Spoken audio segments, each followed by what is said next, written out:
Lima, iniciado no interior de São Paulo, da cidade de Tambaú, em 29 de junho de 80, e para completar o currículo, eu estou aqui até hoje. Ainda não me expulsaram, ainda vão ter que me aguentar mais um pouco. Não adianta, não precisa ficar falando muito das coisas, mas, assim, eu tenho alguma experiência desses 43 anos de maçonaria, são 36 no rito moderno. Eu digo isso, não é para contar vantagem ou coisa do tipo, não, é só para dizer que eu falo com alguma experiência, né, do rito. Eu ainda estou aprendendo muita coisa, vocês também, e principalmente, chegaram há pouco tempo aí no rito moderno. Eu estava falando com os primeiros irmãos que chegaram, da minha satisfação em ver que algumas obediências, como as grandes lojas, estão abrindo as portas do rito moderno. Há 30 anos atrás, isso soaria como piada, impossível, inadmissível, né? E aí as coisas vão mudando, e hoje já estamos aí eu fico muito contente com isso. Bom, eu vou falar da essência do rito moderno, principalmente, né, da doutrina do rito. Eu acho que isso é muito importante para ficar marcado em vocês, principalmente, que estão chegando no rito moderno. Eu me considero, como eu falei agora há pouco, assim, um representante dos mais raiz do rito moderno. E nós vamos tratar, a princípio, né, eu vou falar sobre as variantes do rito moderno, vários rituais que tem, mas nós falamos do ritual que se pratica no Brasil, são dois rituais. Um que sai do Grande Oriente do Brasil e passa para algumas potências da Comab, e eu creio que seja o mesmo que vocês pratiquem aí na Grande Loja. Eu creio, eu não tenho certeza, mas depois nós vamos falar sobre isso. Que é o ritual Amiável, de 1987, que foi depois alterado, e a partir do século XX ele vai ser alterado aqui no Brasil. Quando o Brasil corta relações com o Grande Oriente da França. E nós, aqui, as três potências do sul da Comab, praticam o ritual Grussier. Grussier é o rito de referência do Grande Oriente da França até hoje, e desde 1935, foi publicado em 46 por causa da guerra, e esse ritual é um pouquinho diferente desse que é praticado pelo golpe.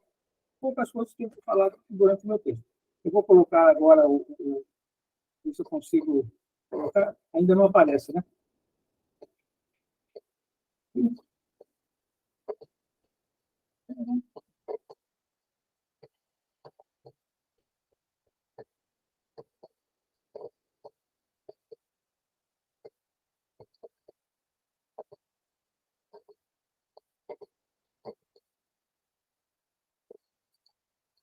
Apareceu? Apareceu. Então, tá. Apareceu aqui, ó. Ótimo. Então, tá. Aí está o título, né? E eu vou ler o texto, para não desviar o assunto durante a apresentação. Tá? O título é a mesma palestra que eu apresentei outro dia, que eu acho que um irmão participou, um dos irmãos da loja do Rio, aí, da loja, participou e informou o irmão Marcos Luiz. Então, eu vou dar início à leitura do texto e depois nós vamos tirar dúvidas. A essência, a filosofia e doutrina do francês moderno. Nós vamos, começando aí o segundo slide, tratar da origem. Para chegarmos ao objetivo desse trabalho, é necessário, ainda que brevemente, conhecer a origem do rito, porque essa origem justifica tudo o que virá pela frente. Antes do rito francês, o moderno, efetivamente existir, no início do século XVIII, praticava-se a maçonaria chamada especulativa ou simbólica somente no Reino Unido, ainda que tenham existido várias escolas de artesãos da construção, desde o Oriente, por toda a Europa, norte da África, até mesmo nas Américas, como os maias. A arte da construção é tão antiga quanto a civilização, e se aprimorou em diversas regiões, cada uma espelhando a sua cultura e a sua arte.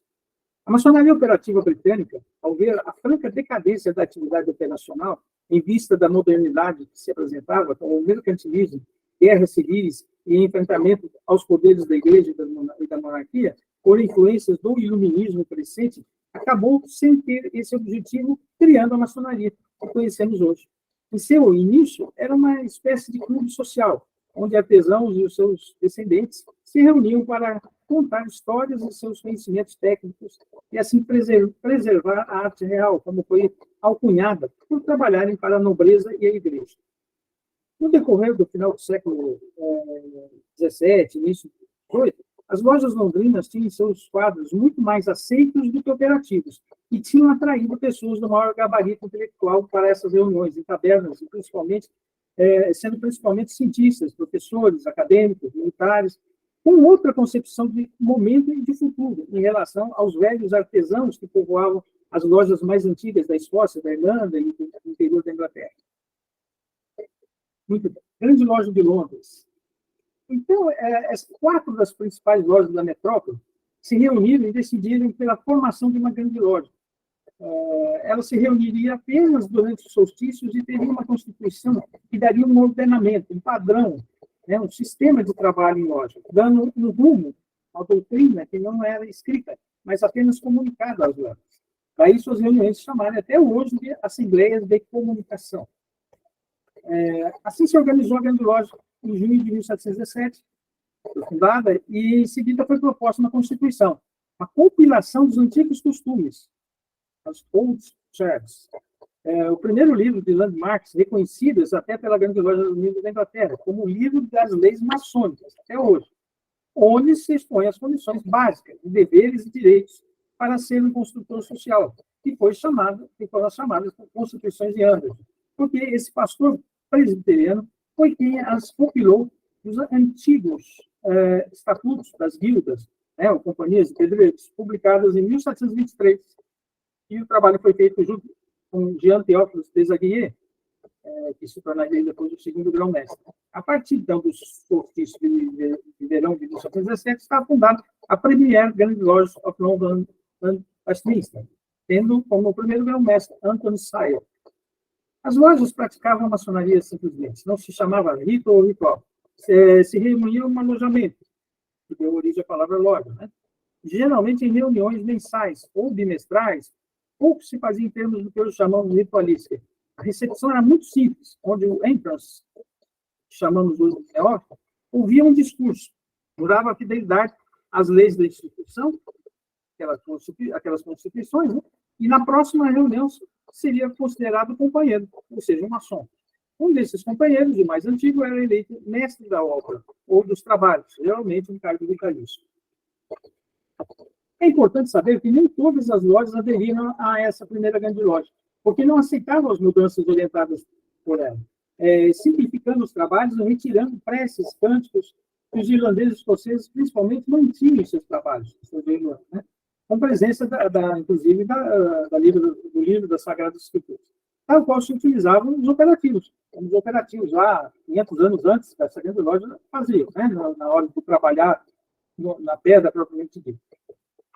Até porque naquela época você era obrigatório ser cristão, católico, na verdade, naquela época só existia igreja católica. E naquele período, né, 1200, 1300, 1400, sob pena de ser acusado de herege, né, se quem não fosse católico ali na Inglaterra, boa parte da Europa. Esses mais tradicionalistas chamavam os membros da grande loja de modernos, os modernos, né? Pejorativamente, como insinuando que modernizavam de forma inadequada as práticas maçônicas, cortando os livros religiosos dos trabalhos, as orações e vocações. A grande loja tinha um ponto fundamental que afastava esses os chamados antigos, né? Porque essa nova maçonaria, chamada especulativa, propunha que a instituição e as lojas formassem um centro de união de todos os pensamentos filosóficos, crenças religiosas, políticas e sociais.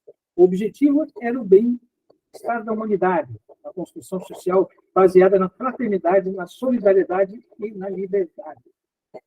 Não propunha, como os mais tradicionalistas, autodenominados antigos, exclusivamente a filosofia cristã nas lojas, baseada nas virtudes teologais, esperança, fé e caridade, e o culto à Santíssima Trindade, como um princípio, tal qual faziam as igrejas cristãs.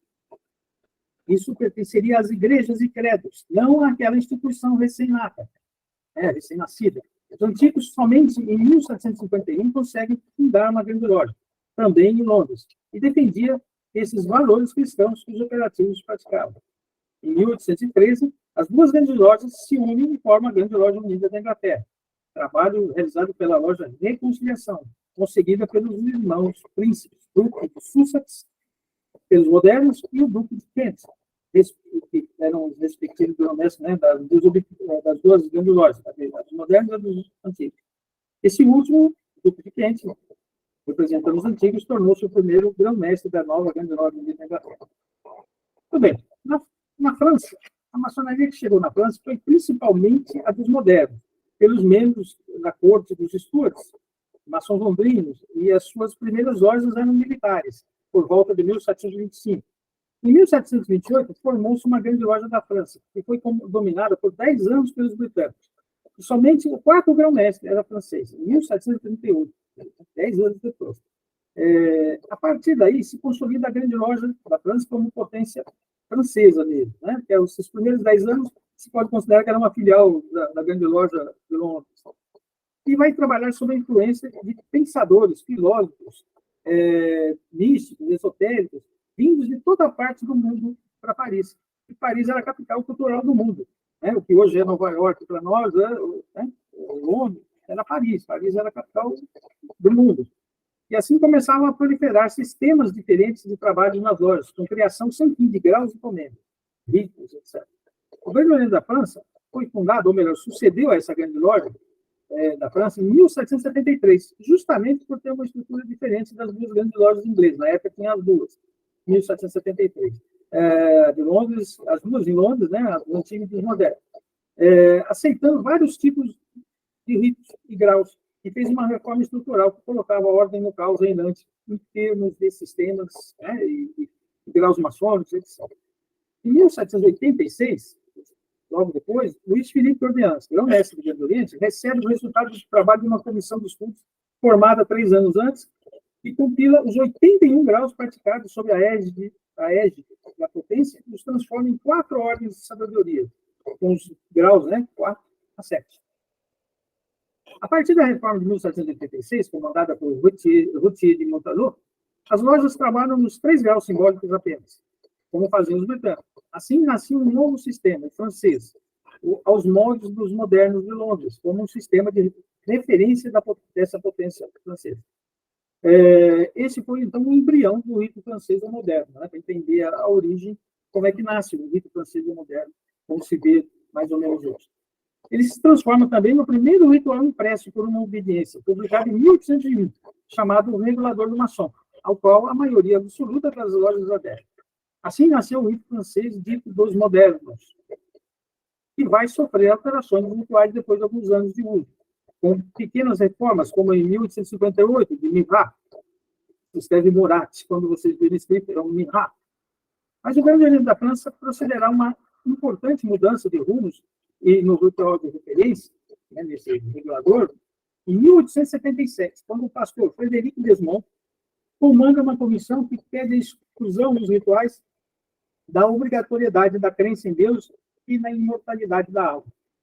A grande loja consegue, né, e essa comissão é aprovada esse projeto, a grande loja unida da Inglaterra protesta com o Grande Oriente e mantém relações distantes com seus membros até 1887, quando outra comissão, essa liderada por Amiable, deputado de uma loja, edita comandando uma comissão, edita o ritual excluindo o que restava de deísmo, inclusive a invocação ao grande arquiteto do universo e várias passagens simbólicas da iniciação, o que terminou definitivamente com as relações com a grande loja da Inglaterra. A ideia era respeitar as crenças individuais de qualquer espécie de religião, política, convicção social, unindo a todos.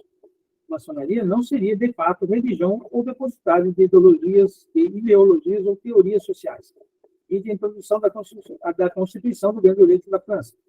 Trechinho que eu vou ler. O Grande Oriente da França acredita na liberdade absoluta de consciência, admitindo participantes de todas as religiões, inclusive aqueles que não têm religião. Defende a postura da maçonaria como organização civil livre de dogmas. Então, não pode confundir aqueles que não têm religião com aqueles que não creem no ente supremo, como se fala muito por aí. Né? Não ter religião não é a mesma coisa que não crer no ente supremo. Vamos para o restante do mundo, para mais rápido. A maçonaria atingiu o mundo em pouco tempo de existência. Né? As Américas, Oceania, a África, e um pouco do Oriente também. Ela foi levada pelas armadas navais, exércitos ingleses, franceses, escoceses, irlandeses, também por comerciantes, imigrantes, chegando a esses locais por volta do século XVIII, início do XIX. O rito francês moderno atingiu parte da América Latina e norte da África de início, além de boa parte da Europa, onde havia influências francesas, portuguesas, italianas, etc. Hoje é praticado em maior número na França, Brasil, Bélgica, Holanda, Portugal e Espanha. No Brasil, ele chega com o início da maçonaria em nossas terras, né, junto com o rito do Miramir, em fins do século XVIII e início do XIX também, sendo o rito oficial dos trabalhos do Grande Oriente Brasílico, em sua fundação em 1822, e foi rito oficial do GOB de 1822 até fins do século XX, agora, nos anos 90, quando caiu por terra essa premissa constitucional de ser o rito oficial. Os rituais brasileiros foram trazidos da França e Portugal, e o último, fielmente traduzido, foi o Amiable, de 1887, e as suas alterações, como a de 1907, de Placan. Depois, em 1935, o GOB reafirmou o Tratado de Amizade e Reconhecimento para a Grande Loja Unida da Inglaterra, que tinha feito em 1912. Aí foi feito reafirmou o tratado, e aí rompeu de vez as relações com o governo da França. E não importou mais os rituais franceses. Aí, até 1951, a partir de 1935, até 1951, quando houve a separação do simbolismo dos altos graus no GOB, as lojas eram capitulares e praticavam até o grau 7, o rito moderno, né, que é o Cavaleiro Rosa Cruz. Quando passaram a ser administrados, a partir daí, pelas oficinas-chefes do rito, né, cada loja passou o seu grau superior, do 4 para cima, para as oficinas-chefes de cada rito. A partir daí, muitas mãos escreveram e reescreveram os rituais no GOB, de algumas dissidências, sem levar em conta a verdadeira origem do rito. No século XX, o rito moderno foi quase extinto por causa da escassez de graus, preconceito em relação ao livro da lei e por ser originário do Grande Oriente da França, mas resistiu através de algumas lojas tradicionais e vem se reerguendo na medida em que há uma compreensão maior por parte dos maçons mais bem informados. Hoje, o rito possui cerca de 280 lojas nas 3 grandes ramificações da maçonaria irregular e vem se expandindo, como é o caso das grandes lojas. Existem também algumas obediências filosóficas que praticam as ordens de sabedoria, que não vamos abordar hoje, nem entre os graus 4 e 9. Importante lembrar que o rito moderno praticado no Brasil é o rito racional, laico, adogmático, ou seja, o Amiable de 1887 e suas alterações, suas revisões, etc. Apesar das interferências e influências de outros ritos, após os anos 30, principalmente, do século passado. E mais recente, o ritual Brucier, que foi adotado pelas obediências da Comab aqui do sul do Brasil. Eu acho que essa informação já é o suficiente em relação ao rito moderno no Brasil, por enquanto. Agora nós vamos tratar do âmago do trabalho, que é a essência, né? O âmago de algo básico. A essência do rito, a ideia central, nasceu lá com a Grande Loja de Londres, em 1717. A ideia é ser um centro de união de homens de boa vontade, fraternos, defensores da liberdade, da igualdade de direitos, seja qual for sua origem, com a prática da tolerância, pois essa é a melhor definição do centro de união, ou seja, convivência fraterna e produtiva, trabalho em favor da humanidade, apesar das convicções e crenças diferentes. Isso é tolerância. Para isso ocorrer, de fato, é necessário que se tenha absoluto respeito pela liberdade de consciência dos seus semelhantes. E aí eu pergunto, há algo mais difícil nesse mundo do que tolerarmos as ideias diferentes dos nossos semelhantes? Do que convivermos com pessoas que pensam diametralmente oposto ao que entendemos ser a verdade? Essa virtude é fundamental para se entender a essência do rito moderno, ou o rito francês do rito moderno. A essência é essa, propõe-nos reunirmos fraternalmente, independente de nossas convicções de toda espécie, e construirmos uma sociedade melhor, tolerante, liberta do julgo, a adivinhação mística, diagnóstico, etc. E da escravidão, pelo exemplo das virtudes simbolizadas nos instrumentos do construtor. Construir a humanidade pela moral ideal, com a prática da ética, com as virtudes, o amor ao próximo, em si. A filosofia.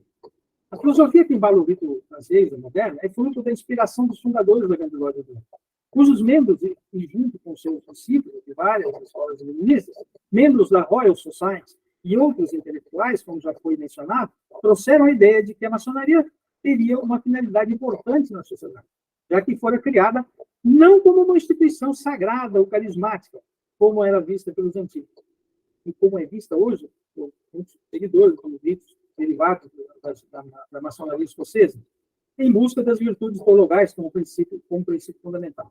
Ela foi criada, na verdade, para ser mais um clube de elite pensante da sociedade metropolitana, ao modelo dos clubes sociais que tão comuns à época, existiam muitos clubes literários, etc., né?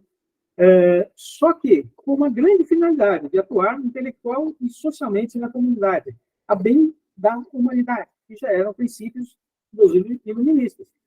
O pensamento imperante no século XVIII, na metrópole principalmente, era lastreado pelas seguintes escolas que influenciaram a maçonaria dos modernos. O empirismo, e entre seus principais filósofos estão Francis Bacon, Thomas Hobbes, John Stuart Mill, David Hume e John Locke. Este último sendo considerado, né, o pai do empirismo ao lado de Francis Bacon. O liberalismo, outra escola de pensamento, quando o mesmo John Locke também propôs que o Estado deveria intervir o mínimo possível na vida das pessoas, atuando apenas como juiz para a resolução de conflitos.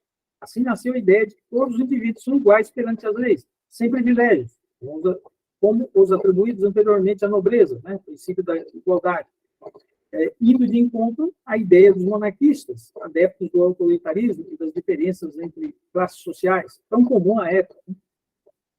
Outra escola, o racionalismo, que é uma corrente filosófica que traz como argumento a noção de que a razão é a única forma que o ser humano tem de alcançar o verdadeiro conhecimento completo. O filósofo francês, físico e matemático René Descartes, que influenciou Kant, Newton e outros, foi um dos principais difusores dos pensamentos ligados a essa teoria. E, claro, o humanismo, né, que pregava o homem como objeto central da ética, moral, dos objetivos econômicos e sociais. Assim, o rito moderno manteve, após várias reformas, sua origem filosófica, que foi a maçonaria dos modernos do Norte, enquanto o próprio Reino Unido, a partir da fusão das duas grandes lojas existentes, em 1813, acabou com a prática maçônica dos modernos, pois a grande loja dos antigos praticamente absorveu a co-irmã em princípios, formas e costumes, né?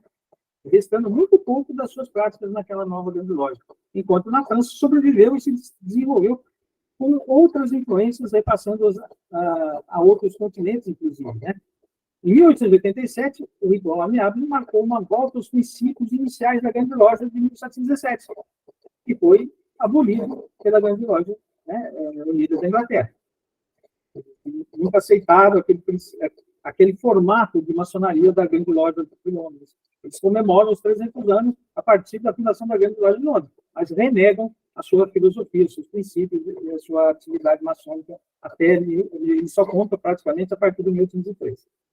Tem um recorte que roda na internet, vários sites, que diz: o rito francês moderno, eu tirei esse da Wikipedia, é de fato mais fiel ao da grande loja de Londres, o rito fundador da maçonaria especulativa.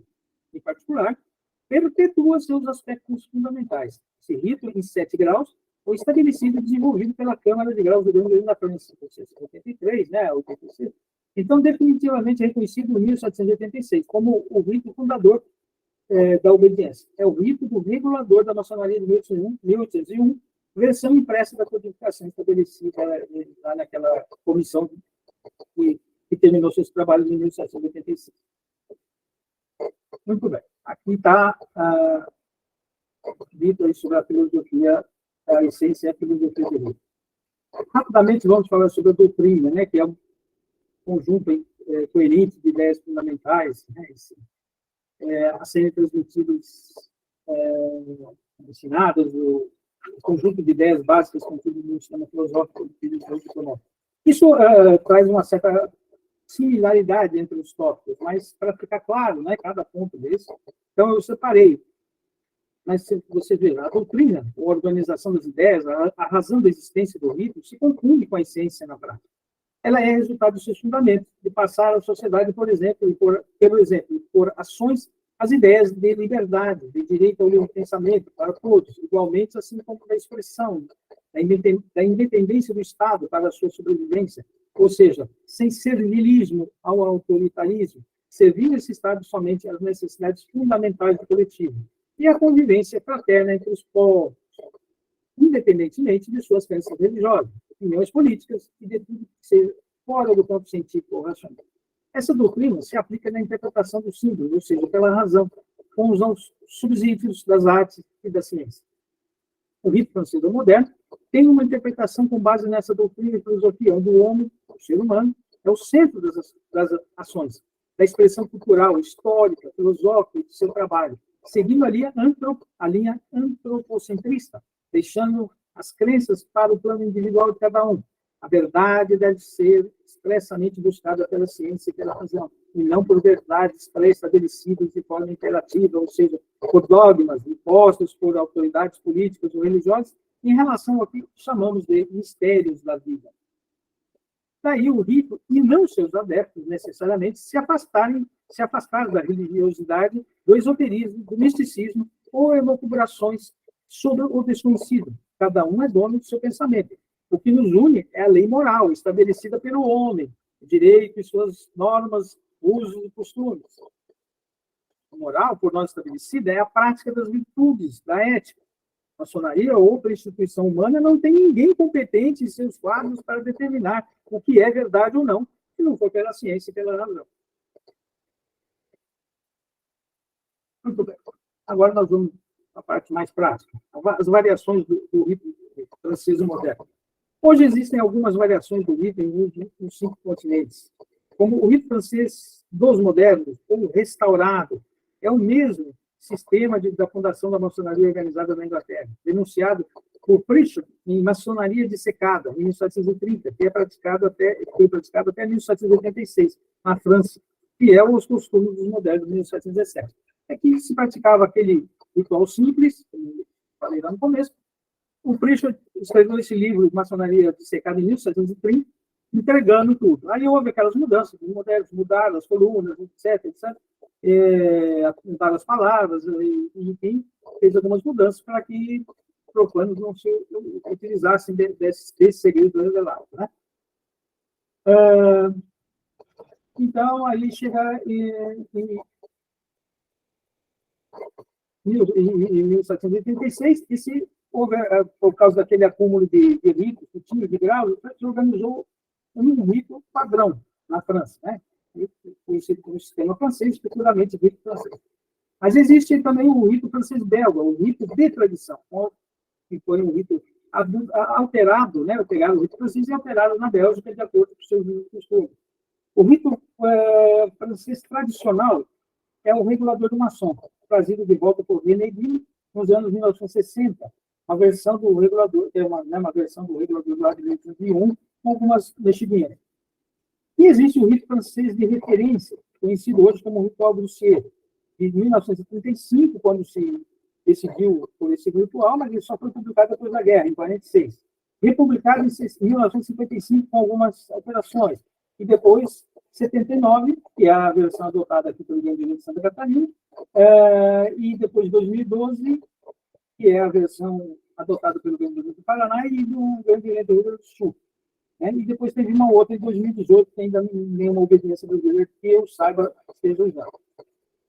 O rito francês filosófico foi criado entre 1969 e 70 pela Lei da Tolerância na França, sendo aprovado pelo governo da França somente em 2002. Ele ainda não chegou no Brasil. Eu tenho os rituais dos 3 graus simbólicos dele, um rito fantástico, é bem parecido com o Lucier, mas com algumas diferenças fundamentais. Ainda não é praticado aqui. O rito moderno holandês, que mistura também vários rituais, além do rito francês, que fizeram como na Bélgica, pegaram um pouquinho de cada ritual, inglês, discurso identificado, etc., e montaram um ritual deles. Ele é praticado em alguns países que foram colonizados pela Europa. E o rito moderno que é praticado no Brasil. Agora, isso é importante. E é o ritual amiável, né, que parte do ritual do Brasil atual, né, que é o ritual amiável com várias alterações nesses anos, esses últimos quase 100 anos aqui no Brasil, né, pelas potências brasileiras. Então, foi se distanciando do rito francês aos poucos, né? Mas os princípios são os mesmos, a parte ritualística, que é o que eu vou entrar agora para esclarecer. Que são as ações repetitivas obedecendo às normas pré-estabelecidas, né, no ritual, em busca de harmonização da organização. Então, vamos lá. Rapidamente, a ritualística do rito francês e moderno também passou por alterações no decorrer desses mais 300 anos, né, considerando lá desde 1937. Aliás, em que pese existem vários rituais de prática hoje no mundo, como variações do rito moderno, todas preservam praticamente os princípios, a essência, a filosofia e a doutrina iniciais, lá da grande loja do nome. Cada um à sua maneira. O que varia é a ritualística, principalmente. Após as alterações de 1877, houve a retirada das obrigações da crença em Deus e na imortalidade da alma pelo grande da França, como tinha dito. Depois de 87, com a edição do Amiable, outras mudanças marcantes, retiradas todas as invocações religiosas ou místicas, até então existentes no regulador, voltando-se para o antigo sistema moderno. E aos princípios também, que são importantes, da Constituição de Anderson, né? E foi feita como um livro da Constituição dos maçons. E tinha as provas eram muito simples, a recepção dos novos irmãos, suprimindo as formalidades na ritualística, mas isso foi alterado depois no ritual Grussier em 1935. Então, quer dizer que entre 1877 e 1935 houve assim setor ritual de provas simbólicas, né, de toda a parte mística, do técnico, secou. Ele foi um ritualzinho fininho que só dava o mínimo do mínimo ali para o maçom. O resto o maçom tem que estudar, fora do ritual. Muito bem. Aí, a partir do Grussier, né, retornou algumas provas simbólicas na recepção, na iniciação dos 3 graus. E isso o ritual do Gobi nunca fez, porque ele já não importava mais os rituais franceses, né? Não trouxe de volta as provas simbólicas. Acrescentou coisas práticas de outros ritos, como o rito francês, o rito vietnamita, que depois nós vamos ver já. O livro da lei continua a ser a Constituição de Anderson ou da obediência maçônica, que foi o primeiro livro chamado de Landmark, ou dos deveres dos direitos dos maçons, aceitos até hoje como livro da Constituição dos maçons antigos, e não os livros religiosos, por seria incoerência um rito de filosofia racional, laico, dogmático, adotar qualquer livro religioso como livro da lei moral, para não perder a crença de ninguém, e nem se inspirar na religiosidade como método de busca da verdade, posto que é baseada na interpretação, na imaginação do ser humano, sem se poder comprovar. O formato ritualístico ainda é simples, se comparado a outros ritos, porém, cumpre os mesmos objetivos, dando maior atenção à ordem do dia, onde se pratica sem limites, as instruções, apresentações de trabalhos, conferências e debates sobre quaisquer assuntos que não tiram legislação, resultando em progresso dos irmãos. Os cargos são semelhantes à maioria dos ritos, com exceção aos diáconos, que não existem no nosso rito. Há uma inversão de localização dos postos oficiais das colunas em relação aos ritos derivados dos antigos, né? E a maçonaria escocesa, como é conhecido. As batidas do grau são semelhantes do rito dominamento, 2 por 1, e nos rituais do Ciê chama-se tronco da viúva, que é o nome original, né, do rito francês moderno, e não de solidariedade. Isso é uma das alterações que foi feita no Gobi por influência do rito escocês, né? Trocar algumas passagens, umas coisas desse tipo. Chamar de tronco de solidariedade, o que é o tronco, deveria ser tronco da viúva. Não há circunvolução em loja. Os oficiais podem se movimentar em qualquer direção. E as 3 grandes luzes devem estar na mesa, um triângulo do venerável mestre, ou agregado a ele, né, algum móvel, mas colado na mesa do venerável. E não jamais em altares, né? Não existe, essa palavra não existe no rito moderno. Altar, qualquer coisa que leva alguma coisa de religiosidade, vocês têm que ser um pouco assim, atenciosos quanto a isso, para não praticar o rito escoderno, né? Que é a mistura dos escocês e moderno. Vamos praticar aqui, dentro da loja do rito moderno, pratica esse rito moderno. Ele não tem altar, ele é mesa ou triângulo. Pode chamar de triângulo todos, mesmo sendo retangular, quadrado, móvel, chama-se de triângulo, porque simbolicamente é um ponto, um triângulo que está ali onde está o oficial trabalhando. Muito bem, o que mais tem de interessante hoje? É bem superficial, como isso vai se tornar público, eu não vou entrar em maiores detalhes, né? Lembrar que os oficiais, principalmente mestres da cerimônia de cobridor, portam espadas. Aliás, todos mestres devem portar espadas, né? A espada que fica na mesa do venerável é a espada reta, não usa a espada flamejante. E ela deve estar na mesa venerável, sempre apontando para o norte. E ali, na nossa recepção, é feita somente com provas intelectuais, né, que respeitam a integridade do homem, né, do seu. Muito bem. Aqui vai só um lembrete para vocês já devem conhecer, são os aventais que são usados, né, da moderna. No Rio Grande do Sul, usa-se esse conjunto aqui, que é o usado na Grande Loja Nacional Francesa. No GOB, aqui no Brasil, usa-se esse aqui, que na verdade é o Grussier, o ritual Grussier, que desenhou esse avental, vamos dizer assim, que tem esse aqui como de venerável mestre, e esse que está sozinho é o de mestre instalado. Tá? Aqui em Santa Catarina, nós usamos o mestre maçom, né, o MB, com o MB na borda. Lamentável que se use esse avental, porque ele foi criado aqui pelo GOB no Brasil para ficar diferente do francês, que usava o MB embaixo. Todos os aventais do rito moderno, no mundo inteiro, o uso, inclusive, do rito escocês, do MB embaixo. Aqui ainda se mantém esse, espero que por pouco tempo. E esse aqui é o de mestre instalado, que é usado aqui por nós. É o que eu uso. Muito bem. Tem alguns diferentes do rito holandês, etc., mas para nós aqui não faz muito diferença. Rapidamente, eu fiz uma correlação dos graus com os outros ritos, né? Aqui, primeira ordem, grau 4 nosso, que vai do 4 ao 9 do escocês e do 4 ao 7 do Adoniramita. A quinta ordem nossa, que é a segunda ordem nossa, que é o grau 5, é o grau 14 do rito escocês, brasileiro, e assim vai. Esse grau 6 é o 15º grau, a quarta ordem nossa é o grau 7, que é o 18º grau, o 18º grau do rito escocês, que é o Cavaleiro Rosa Cruz, até onde eles mantêm a lenda do grau, né? Depois muda lá, eu não vou entrar em detalhes dos graus superiores, como eu disse. Aqui no Brasil foi criado, então, e já existia uma quinta ordem sem nenhum grau, uma previsão de chegar desde lá de 1785. Aqui no Brasil, leram isso e aproveitaram e criaram os graus 8 e 9. São graus administrativos, né, e as obediências maçônicas aqui da altos graus, os Supremos Conselhos, mantêm esses graus 8 e 9, que são só para equivalência com o grau 33, etc. Essas são as equivalências com o Rito York, né, mestre da marca, segunda ordem faz master, assim vai, até Cavaleiro Templário, que é a quinta ordem, que é também equivalente ao grau 33. E aqui eu finalizo com uma mensagem que vocês mesmos podem ler um pouquinho.